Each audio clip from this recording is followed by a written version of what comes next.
आज हमारा जो मेन यहाँ पे इशू था आपको यहाँ पे बुलाने का और आपसे बात करने का 2014 से लेकर आज तक 2024 तक भारतीय जनता पार्टी की जो 2 सरकारें रही हैं उसके ऊपर हम एक वाइट पेपर हमने निकाला है हमारी फाइनेंस मिनिस्ट्री ने। और उस वाइट पेपर जो निकाला है उसमें हमने अपनी जो हमारी उपलब्धियां हैं उसके ऊपर हमने बात की। और आपको ये बताएं कि ये 10 साल का जो हमारा ये जो सफ़र था, क्योंकि जो अर्थव्यवस्था हमने 2014 में ली और जो हमें दी गई वो बिल्कुल चरमराई हुई अर्थव्यवस्था थी। वो इस हालत में थी जिसको हम फ्रेजाइल 5 कहते हैं। फ्रेजाइल की जब मैं बात कर रहा हूँ मेरा मतलब ये हुआ कि जिस इकॉनमी में ज़रा सी हवा के झोंके से इकॉनमी बिल्कुल डिस्टर्ब हो जाती। और आज हमने वो 5 फ्रेजाइल से लेकर उसको 5 टॉप पे ले आए हैं।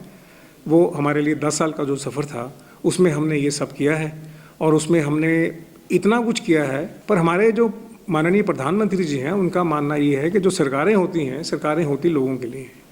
जो इस देश के निवासी हैं, माननीय जो इस देश के निवासी हैं, सरकार उन्हीं के लिए होती है। और अगर आप अपने निवासियों की जो ज़रूरतों को नहीं समझ सकते तो फिर सरकार में रहने का कोई मतलब नहीं। तो उन्होंने उनको ज़रूरतों को समझते हुए इतनी जो स्कीम्स की हैं, सब स्कीम्स आपने बहुत दफ़ा सुनी हैं इसके बारे में, लेकिन आज थोड़ा सा उसके बारे में जिक्र करना ज़रूरी इसलिए होगा क्योंकि ये हमारे वाइट पेपर का एक इशू है। हमारे जो प्रेसिडेंट हैं जिन्होंने जॉइंट सेशन पार्लियामेंट का लिया था उसमें भी उन्होंने इसकी बात की। उसके बाद प्रधानमंत्री जी ने जब उसका जवाब दिया उसमें भी ये बात की। तो हम अपने जो हमारा 10 साल का गौरव का हमारा एक वो रहा है काम करने का जो ढंग, उसमें हमारी सबसे बड़ी जो ताकत रही है वो ये रही है जो मैं प्रेस से शेयर करना चाहता हूँ कि हमारी रिक्वायरमेंट, हमारी इम्प्लीमेंटेशन और हमारी मॉनिटरिंग तीनों बहुत स्ट्रांग होती हैं। हम बाकी सरकारों की तरह काम नहीं करते। हमारी रिक्वायरमेंट बहुत साफ़ है कि अगर अनाज की ज़रूरत है, 80 करोड़ लोगों को अनाज की ज़रूरत है तो उनके घर में अनाज पहुंचना चाहिए। हमारी रिक्वायरमेंट बहुत क्लियर है कि अगर एक आदमी इलाज नहीं करवा पाता है किसी वजह से, उसके जो साधन हैं उसको अलाउ नहीं करते हैं इलाज कराने के लिए, तो आयुष्मान भारत उसके पीछे खड़ा है। हमारी रिक्वायरमेंट बहुत क्लियर है कि अगर लोगों के पक्के घर नहीं है तो पक्के घर उनको मिलने चाहिए। रिक्वायरमेंट बड़ी क्लियर है। ये लोगों की रिक्वायरमेंट बड़ी क्लियर है। शौचालय उनके पास अगर नहीं है तो शौचालय उनको मिलने चाहिए। ये लोगों की रिक्वायरमेंट बहुत क्लियर है कि अगर देश का आत्मविश्वास बढ़ाने के लिए प्रधानमंत्री जी सुबह से शाम तक अगर 10 भाषण देते हैं, 10 भाषण में 9 भाषण में वो सिर्फ आत्मविश्वास बढ़ाने की बात करते हैं।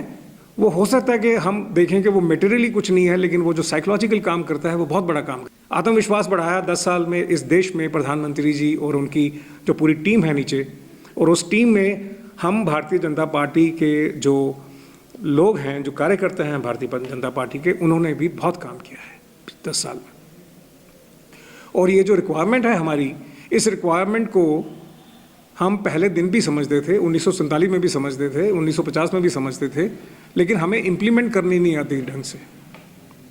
और मान भी लिया कि अगर हमने इम्प्लीमेंट कर भी थी, आधी इम्प्लीमेंट कर दी, नहीं की, हमें सबसे बड़ा हमारे पास प्रॉब्लम ये थी हमारी मॉनिटरिंग नहीं होती थी उसमें। आज भारतीय जनता पार्टी रिक्वायरमेंट बहुत अच्छे से बनाती है, उसको इम्प्लीमेंट उससे अच्छा करती है और उसको मॉनिटरिंग सबसे अच्छा करती है।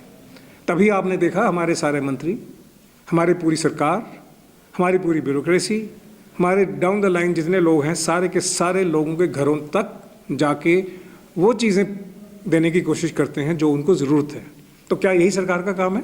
हाँ, यही सरकार का काम है। सरकार जब लोग बनाते हैं तो उनकी अपेक्षाएं रहती हैं, और सबसे बड़ी अपेक्षा उनकी ये रहती है क्या सरकार मेरे बारे में सोचती है जो मैं सरकार से समझता हूँ कि सरकार को करना चाहिए। सरकार ने आज किया, तो हमें फ़ख्र है, हमें गौरव है इस बात का कहने का कि हमारा जो श्रेष्ठ नेतृत्व है, जिसकी अगुवाई प्रधानमंत्री जी करते हैं, नरेंद्र मोदी जी, उन्होंने सबको एक काम करने के जो था स्वभाव में डाल दिया उन्होंने, और सबको ये कहा कि रिक्वायरमेंट को भी देखो, उसको इम्प्लीमेंट भी ढंग से करो और मॉनिटरिंग करो। रिक्वायरमेंट को हम 5 नंबर देते हैं, इम्प्लीमेंट को 5 नंबर देते हैं, और 90% नंबर जो हम मॉनिटरिंग को देते हैं। क्योंकि अगर हमारी स्कीम्स जो है मॉनिटर नहीं होंगी तो ये चीज़ें फेल हो जाएंगी। जैसे पिछले 70 साल स्कीमें फेल होती रही, वो इसलिए फेल होती रही क्योंकि उनको मॉनिटर नहीं किया जाता। आप एक कमरे में बैठ के मॉनिटर नहीं कर सकते स्कीम्स। आपको मॉनिटर करने के लिए आपको बाहर निकलना पड़ता है, मॉनिटर करने के लिए आपको लोगों के बीच में जाना पड़ता है, मॉनिटर करने के लिए आपको उनकी बातें सुननी पड़ती हैं, मॉनिटर करने के लिए जो पावर ब्रोकर्स हैं जो लोगों को तंग करते हैं, आपको उनके बारे में समझना होगा, उनको सिस्टम से बीट आउट करना होगा। कहने में तो मैं 2 मिनट में ये बात कह दी, लेकिन हमें 10 साल लग गए इसको यहाँ तक पहुँचने के लिए, इस सिस्टम को कंट्रोल करने के लिए।